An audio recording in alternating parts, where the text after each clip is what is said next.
News Talk 640 WFNC. Paul Wolverton is doing his thing. Kenny, he wants to be like us. Why? He's got some headphones. He wanted to put his headphones on. What's that about? Well, because I wanted to be able to hear. Well, I can't hear what Kenny says, but then you turn on the speaker over here, so now I can. Well, is that what? Well, no, mine's plugged in right here. We're doing good. Let's just go. I like the headphones.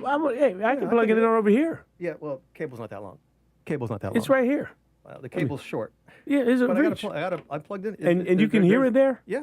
In fact, it's a little loud, but I can hear Well, it. I can turn it down here. Well, that's all right. I'm good. Wow. We learned something. There we go. Yeah, we didn't know that worked. Yeah, I didn't know either until I tried it just now. Nothing else does. There's an outlet. Let's see if it works. So, yeah. Well, look, we got time here because you're going to be on for, you're in for the whole hour, don't you? Yeah. Okay, well, hand that to me for a second. Again, it's a short. I just wanted my wire's a little short, but. Well, no, it's plenty of time, plenty of wire here. I got 8 different. Oh, wait, you need the adapter. Hold on. Yeah, okay. This is so. Sorry, guys. Doing the technical on the air, folks. That's okay. Well, now we know something. Yeah. Okay, so now we know. Oh, well, that goes in the other ear. Well, I mean, it only comes in through one ear. It's interesting. So on my side, it comes in the left ear. On your side, it comes in the right ear. I don't know. If I do it like this, now what? When the other ear? I don't hear anything. Put it in the other ear. It's not working at all. Oh, you got a defective equipment here. That's right. No, but there you go. Okay, but now you got it.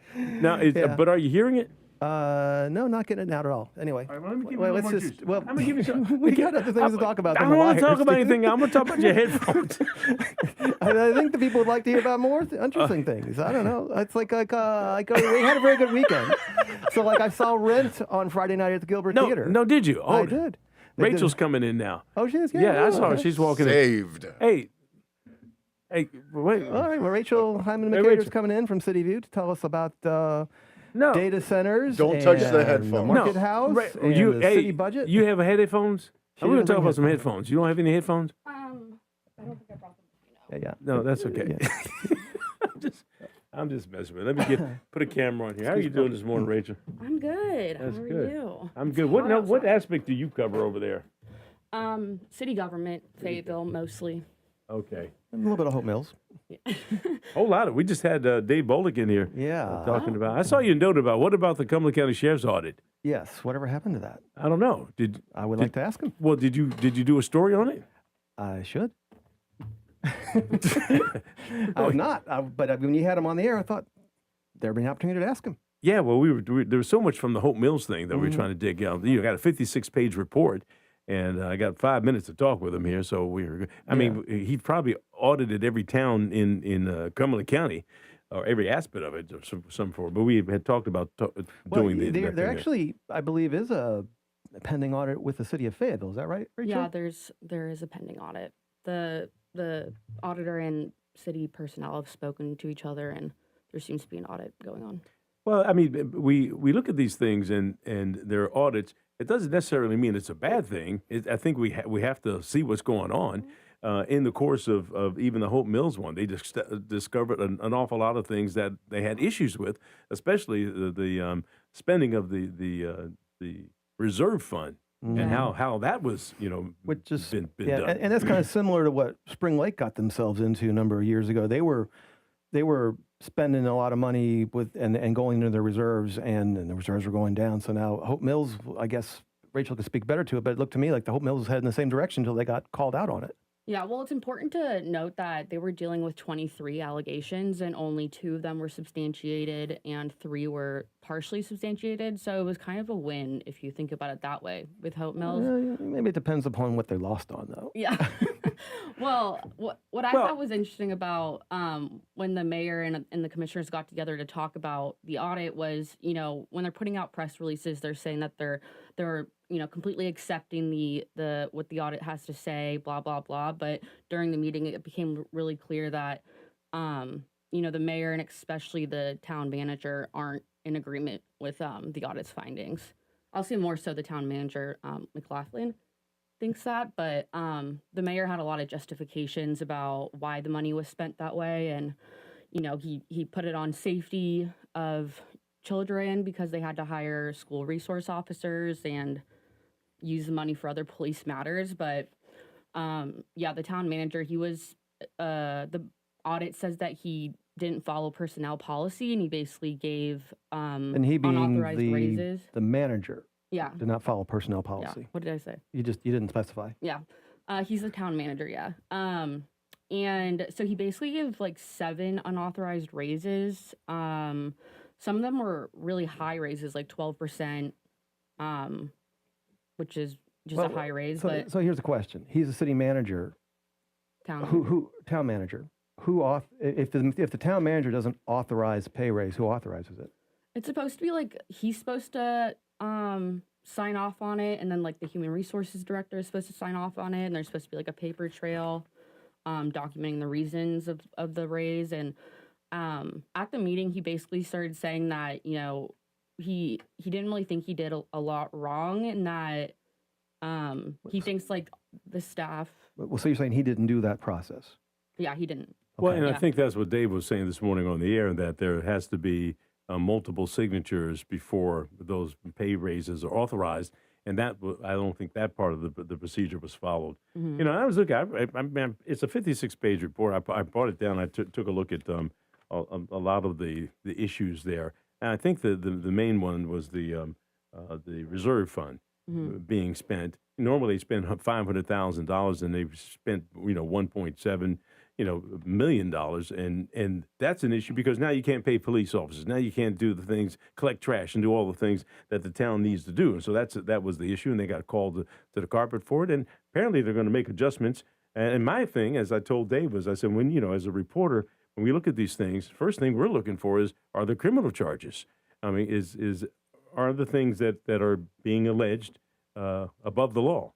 And he said, not in this case, although he did point out a town in the western part where the manager. Pilot Mountain, yes. That's Mountain, They indicted. And in Spring Lake some years ago, the finance director, she's in prison now because she stole about $500,000 from the town of Spring Lake. And, of course, the sad thing was she was doing that to pay for her husband's care at a nursing home.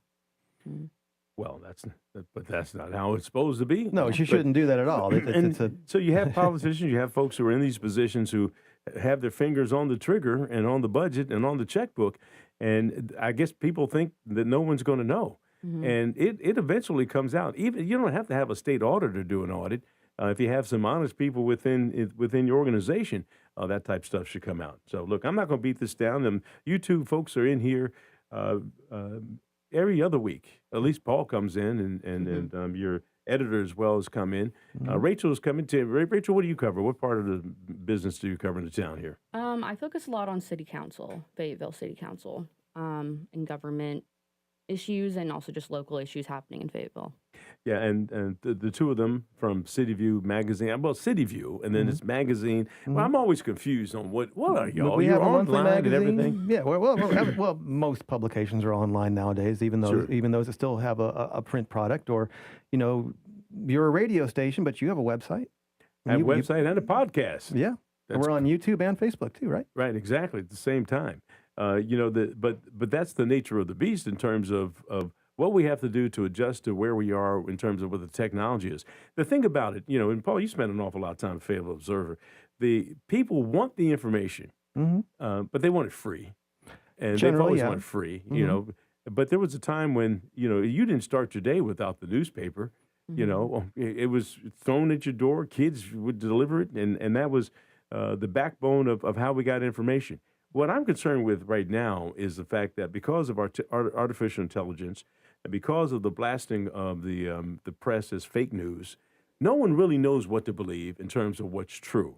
And you'll see a report online, and I say to myself, normally you would see the national news or another report of it, but you just can't go by one thing that you see online. And there's a lot of people who take that and run with it and share it, and then all of a sudden it just gets shared multiple times, and that is not the truth.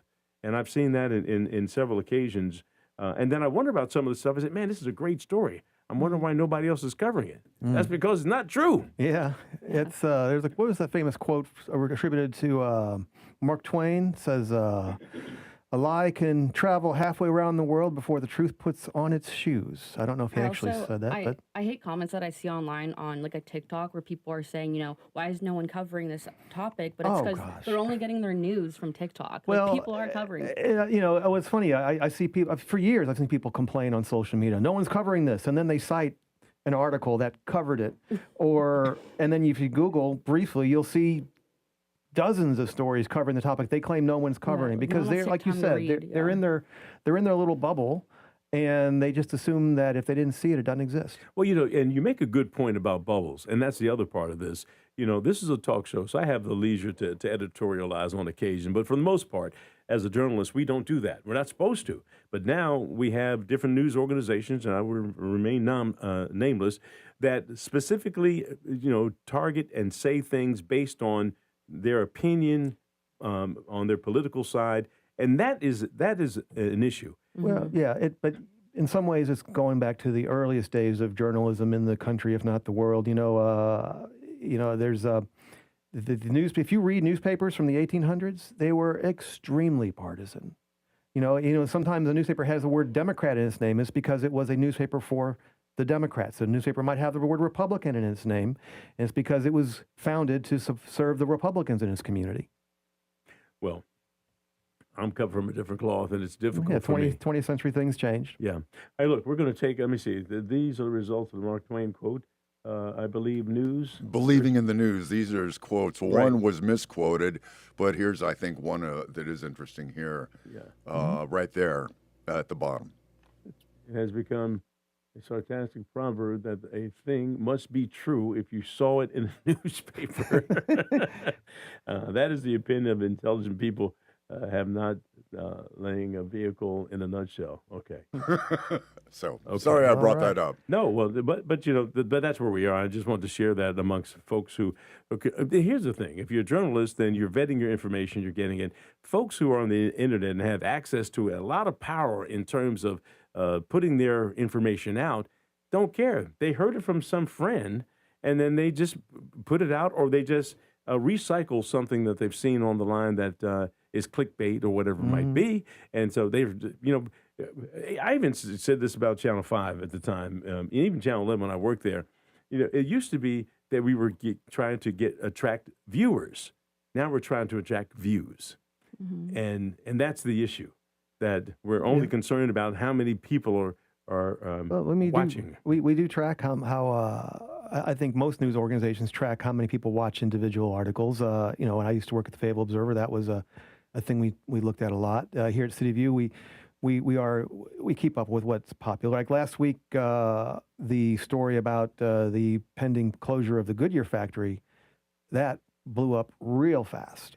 Right, and you said the key word, pending.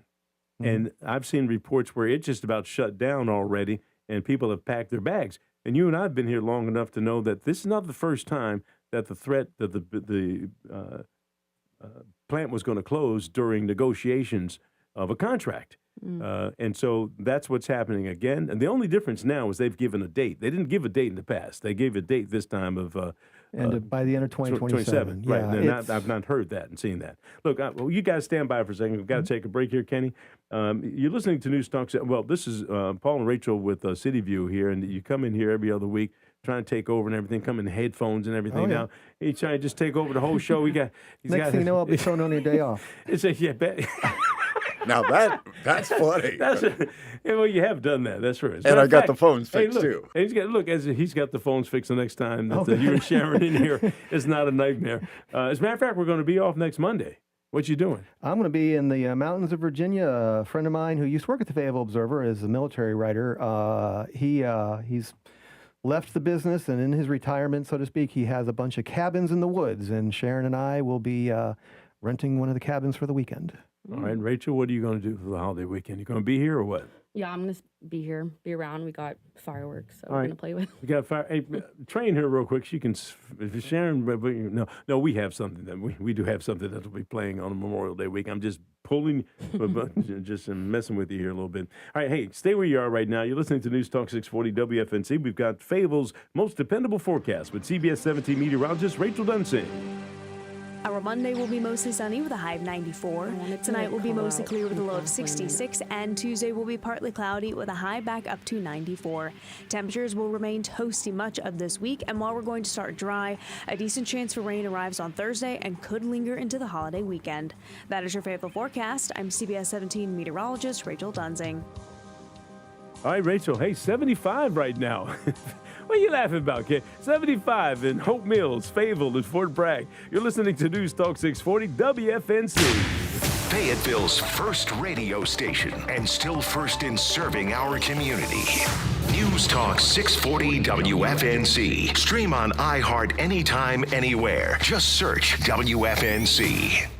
Ritchie Law Firm Injury Lawyers. Ritchie Law is on top of it. Go to ritchielaw.com. That's ritchielaw.com. If you have unfiled taxes or are in debt to the IRS, this is important news. Did you know the IRS has programs specifically designed to help people struggling with tax debt? Powerful tax assistance programs that can save you thousands if you qualify. No one knows these programs better than the experts at Optima Tax Relief, America's most trusted tax resolution firm, A-rated by the Better Business Bureau. Their award-winning tax attorneys and licensed professionals have resolved over $3 billion of tax debt for their clients. One call to Optima can start the process, helping to put an end to your worries about wage garnishment, asset seizure, and other aggressive IRS actions. Find the best options to solve your tax problems. Call the experts at Optima Tax Relief today for a free consultation.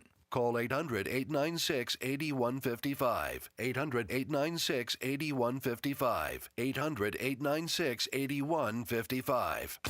Optima Tax Relief.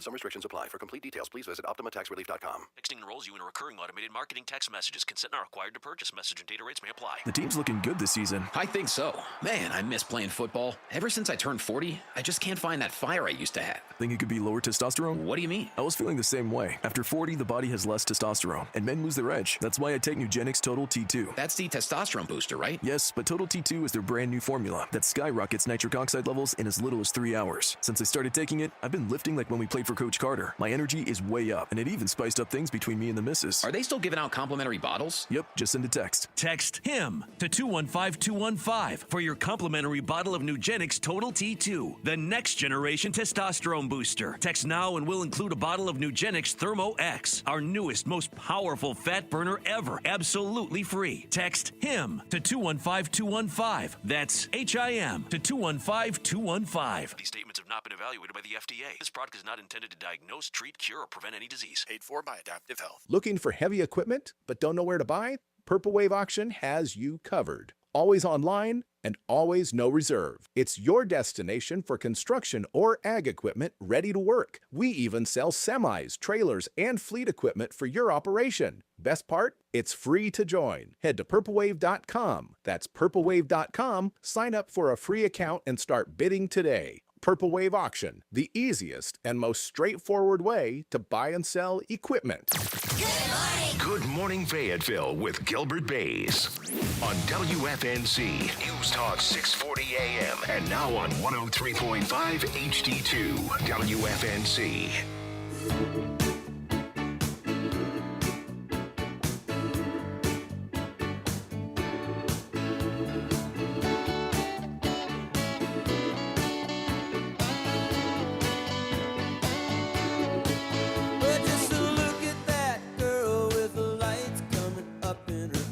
News Talk 640 WFNC. I want to throw my Jackson aerial Brown on the radio? Yeah, that's Jackson Brown. I just wanted to give us our satellite shot here. Oh, yeah, look at that. Yeah, see, so we got a screen up on the by the we ceiling. do what we can here. You know, this is a high-tech facility here. Again, watch it on Facebook and on YouTube. That's right. And so Gilbert Bays. And you can that's where you find it. Gilbert Bays on Facebook and YouTube.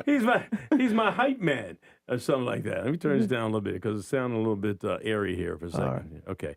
All right. Hey, but this is the CityView crew in here doing their thing. They come in every other week to bring their headphones and also their stories. And Paul, you sent me a bunch of stuff last night. I was at the club throwing down when your note came through on some of the things you want to talk about. You got a list of things. Go ahead, run it down. We always See have what a we got list. here. Well, so we were talking a minute ago about the Hope Mills audit, but the big thing Rachel and I have been keeping up with over the last 5, 6, 7 months, I guess, is data centers.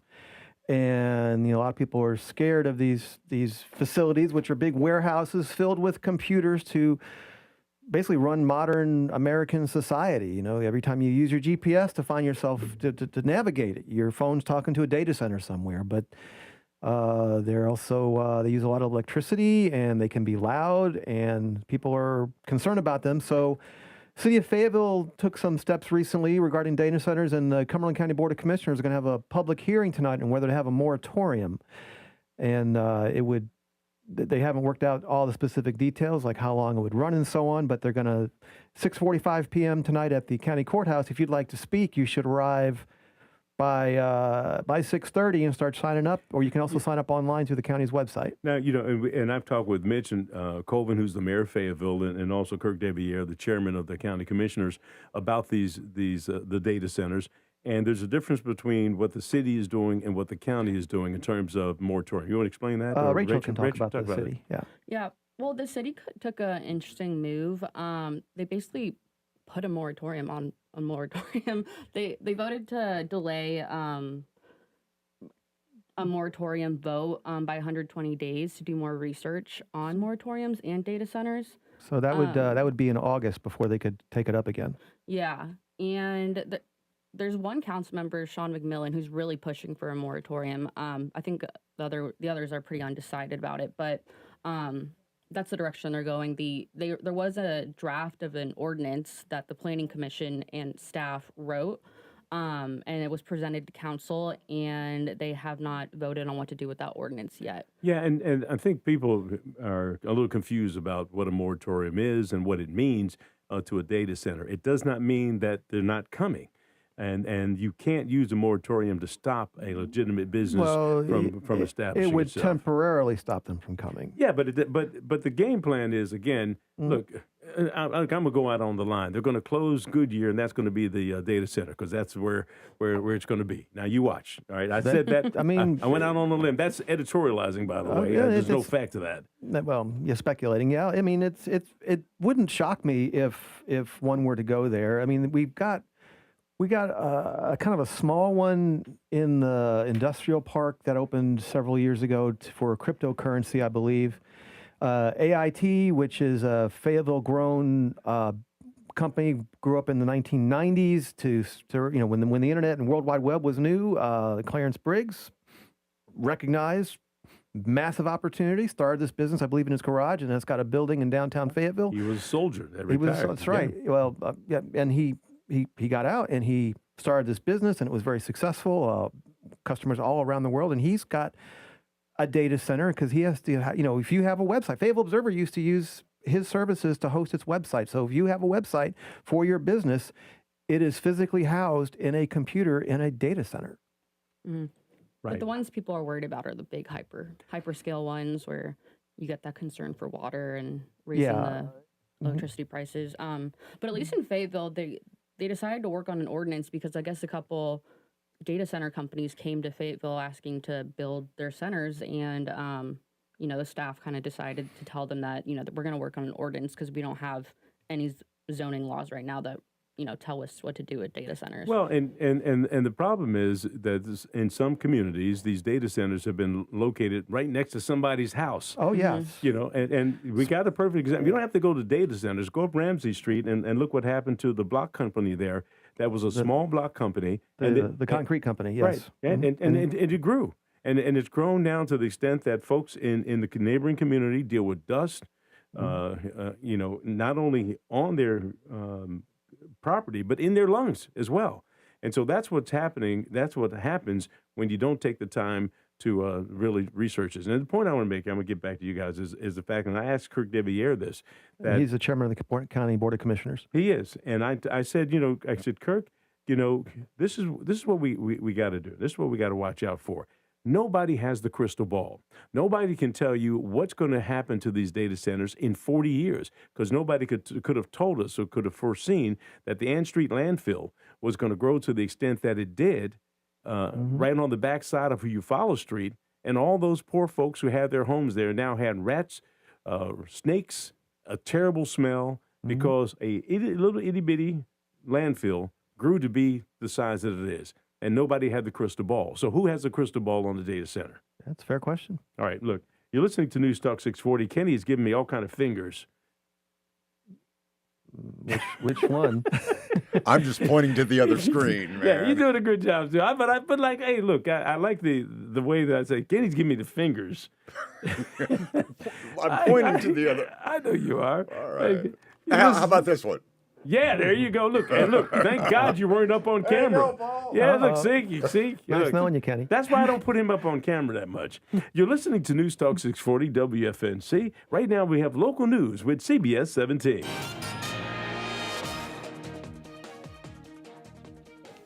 Good morning from the CBS 17 newsroom. I'm Bill Young. A Sanford woman in jail without bond accused of leading law enforcement on a chase that ended in a crash in Southern Pines. It happened Saturday. According to authorities, the Moore County deputy tried stopping Kendra Snipes for speeding. Instead, they say she took off, ultimately leading to a crash at the intersection of US 1 and Saunders Boulevard when Snipes' car hit an SUV. A woman and a 1-year-old in the SUV were hurt and taken to the hospital. Snipes' passenger was also hurt.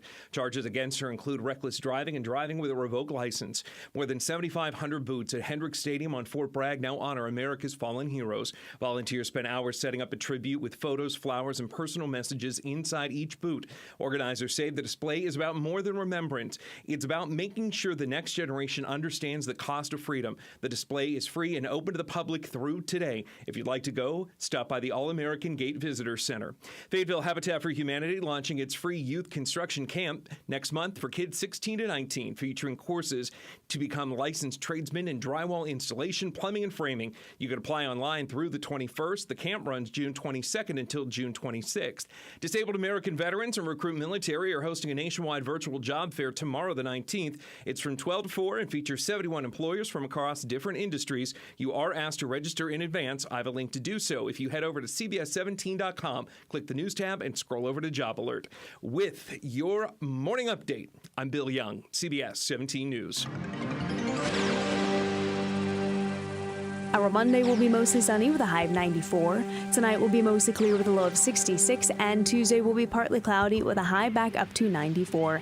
Temperatures will remain toasty much of this week, and while we're going to start dry, a decent chance for rain arrives on Thursday and could linger into the holiday weekend.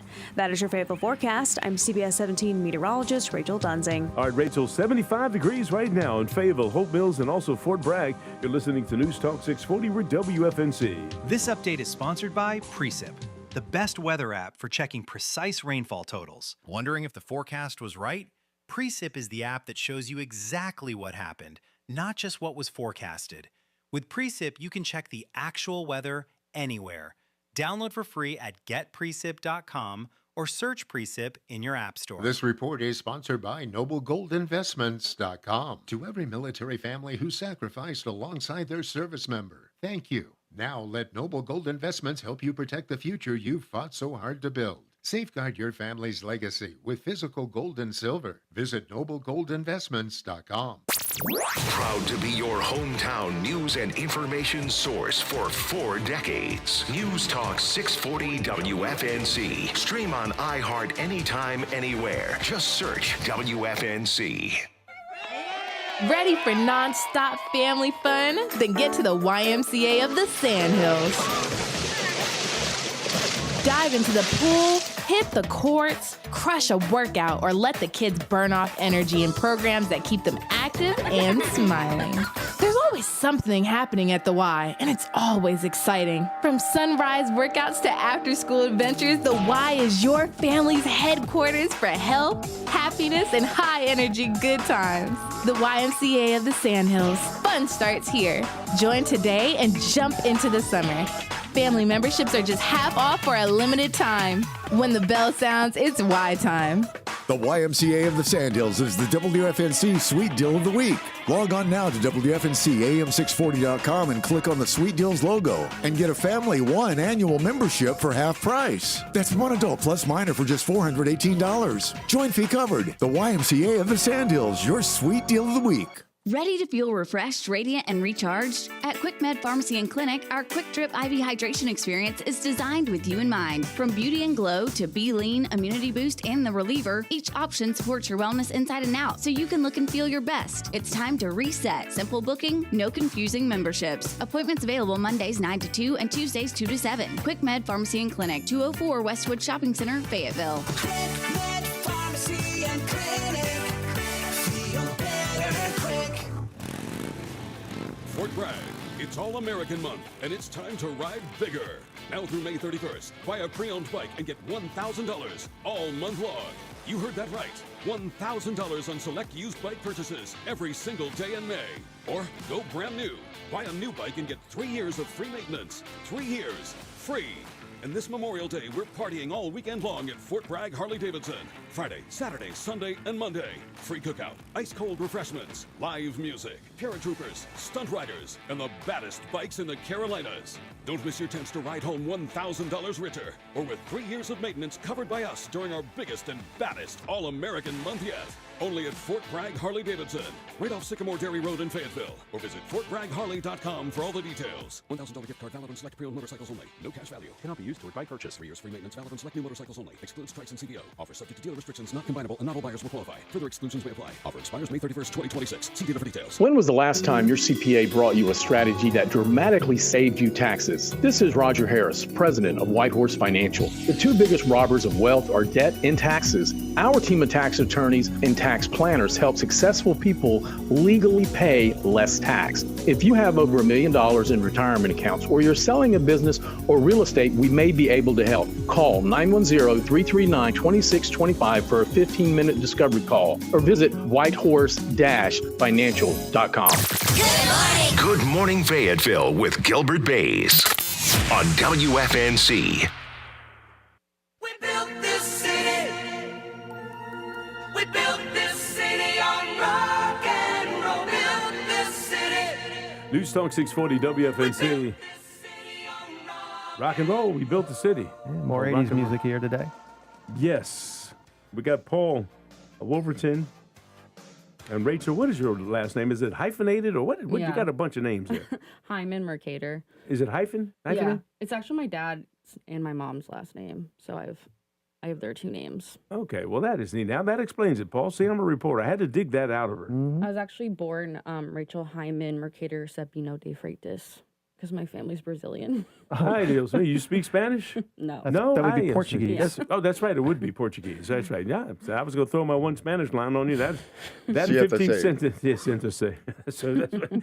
Get off the picture here. Hey, look, but these two individuals are stellar reporters for the CityView magazine, online newspaper thingamajig. Email newsletter. Right. And go ahead, tell everybody how they can get it. Paul. You can get our CityView newsletter, which is our news. It's 6 days a week, and we cover, again, the city, the county, the community.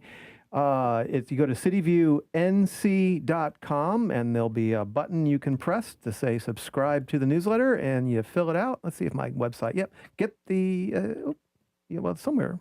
I have to say, I don't see it at the top of the webpage. That's a problem. Yeah, we'll, but anyway, we can arrange for you to subscribe, and it'll come to your email box every morning, I think at 6:30, and it's free. You know, and Paul or someone from CityView comes in here every other week to talk about the different stories that you guys have been covering. And you sent me a list. We talked about the data centers a little bit, talked about the audit and Hope Mills. What else you got on your list there? Oh, we have, Rachel can talk about the upgrade to the Market House.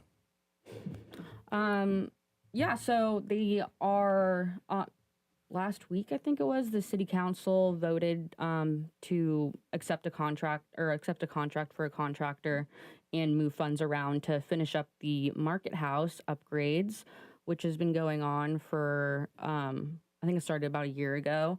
There are 4 phases to the project. They're spoofing up the sidewalks, making them ADA accessible.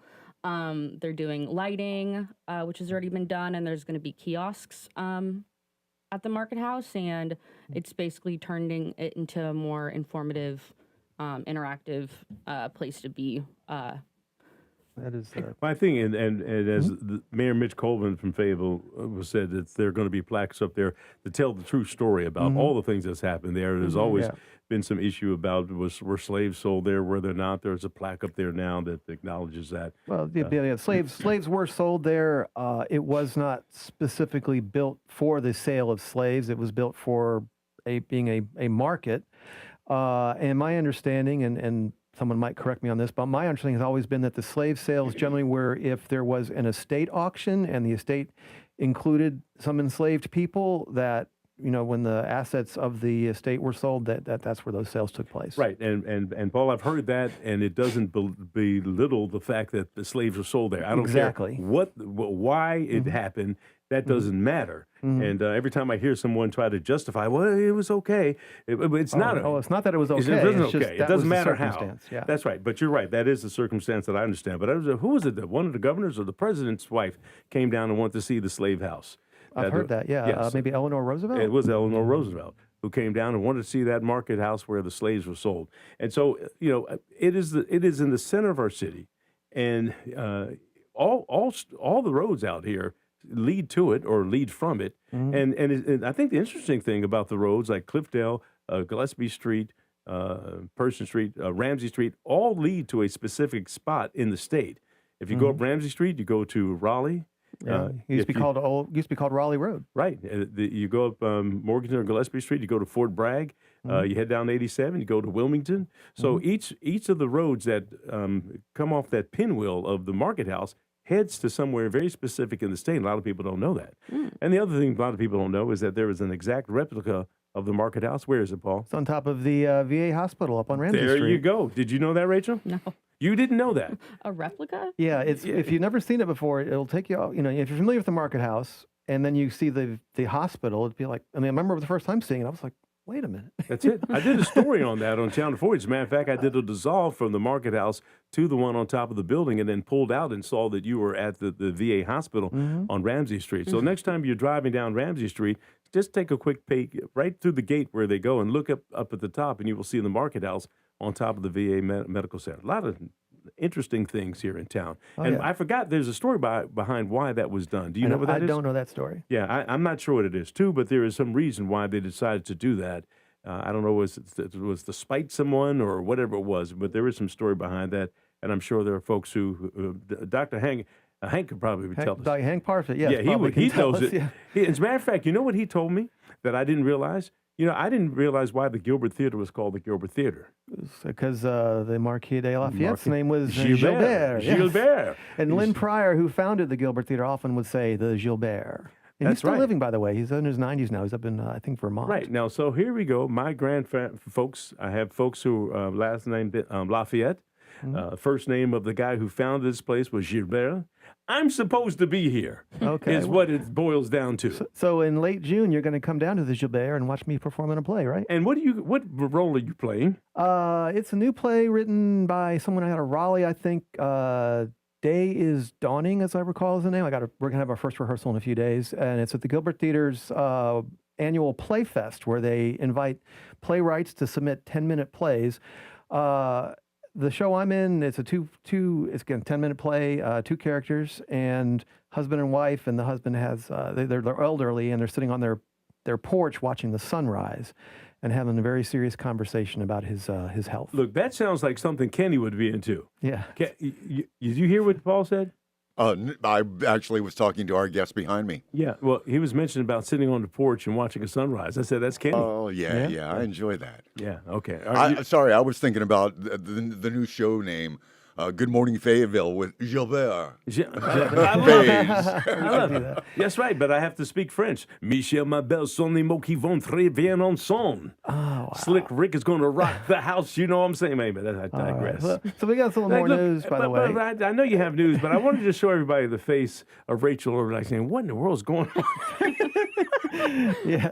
Hey, pay no attention to the man behind the curtain. Okay, what else? What other stories do you have? So Spring Lake, we were talking earlier about how Spring Lake got audited and their finance director, of course, went to prison. When Spring Lake was in trouble, they were under very tight control of the state, under the treasurer's office, called the Local Government Commission, and they weren't allowed to spend any money for a while without permission of the Local Government Commission, and they wanted to hire a town manager, a woman named Justine Jones, who had recently come out of, this was back in 2022, and she had recently left Kenly, North Carolina, which is a small town in Johnston County, and they had a lot of drama, like shortly after she started there in June of 2022, the whole police department resigned I remember that. all at once in July of 2022, and a couple other employees did too. And so in August, the town board of Kenly, they decided to let her go, and so she was available. So Spring Lake tried to hire her, and the state treasurer at the time, Dale Falwell, came out and said that he would not let them hire her. And again, his office controlled their money, and they couldn't pay her without permission from the local government commission, and he was the chairperson of the local government commission. So, and he made comments criticizing her because she had previously filed a lawsuit in South Carolina against a county she used to work for, Richland County, South Carolina, which is where Columbia is, the capital. She had gotten fired from Richland County, and she'd sued them, claiming some civil rights violations. And she, and so Dale Falwell, the treasurer of North Carolina, said, well, she sued them. We shouldn't, Spring Lake shouldn't hire her because of that lawsuit. Well, that in itself is a violation of her civil rights. If you have a civil rights complaint, it's illegal to penalize or punish you for making your complaint. Otherwise, a lot of people wouldn't file a complaint when they have legit issues. So, she had sued, and I believe she got a settlement out of that of $175,000. Well, so then she couldn't get hired in Spring Lake because the state treasurer wouldn't let her because he was mad, or not mad, but he thought it was bad that she'd previously sued another community. Well, that violated her civil rights again. So she sued last year, and it came out 2 Fridays ago that the treasurer's office, now led by a different treasurer, has settled with her for $320,000. So because Dale Falwell said that Spring Lake wasn't allowed to hire her because of her previous lawsuit, she got $320,000 out of another lawsuit. I guess the lesson is don't do foolish things when you talk about stuff. Well, I mean, the lesson is know what the law is and know how you're violating it. And when it comes to some of these civil rights things, the same thing is true in the workplace. That if I say Kenny's messing up in here and they fire me because I told it, that's retaliation. And so you can't do that to a whistleblower. You're exactly right. Yeah, her civil rights complaint was that Dale Falwell, the state treasurer, and the state treasurer's office was retaliating against her for her previous complaint that she had filed. Right. And I'm not an attorney, but I have played one on TV. Hey, I've seen another. You're not on camera, and he's showing me 1 minute. Okay. But I'm doing it like this. He's doing a good finger there. 1 minute. Paul, he's asking for approval. 1 minute, yeah, that's the correct finger. All right, who's got the last word here? Rachel, get the last word in here. Come on now, stand up, be counted. The last word. Yes. What other story have you covered? You got a big story coming out about the budget.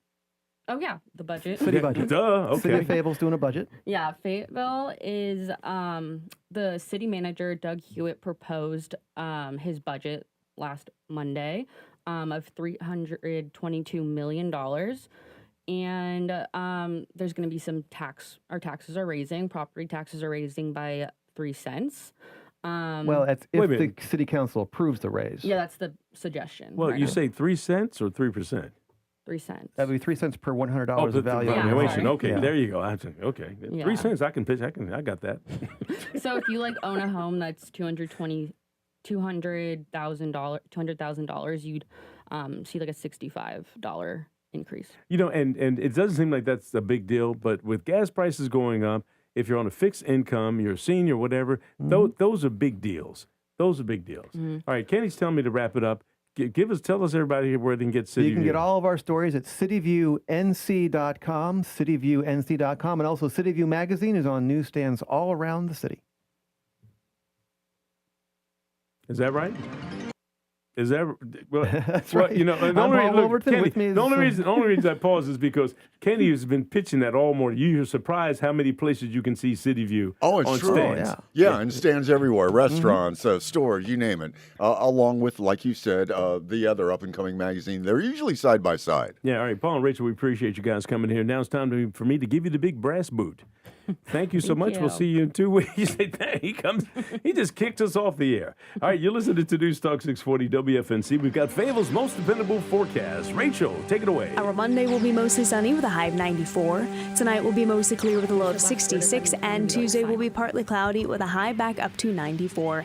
Temperatures will remain toasty much of this week, and while we're going to start dry, a decent chance for rain arrives on Thursday and could linger into the holiday weekend.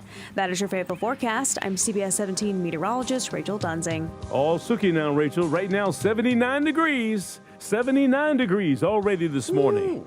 Put on your shorts. Enjoy your day. You're listening to News Talk 640 WFNC. This update is sponsored by Precip, the best weather app for checking precise rainfall totals. Wondering if the forecast was right? Precip is the app that shows you exactly what happened,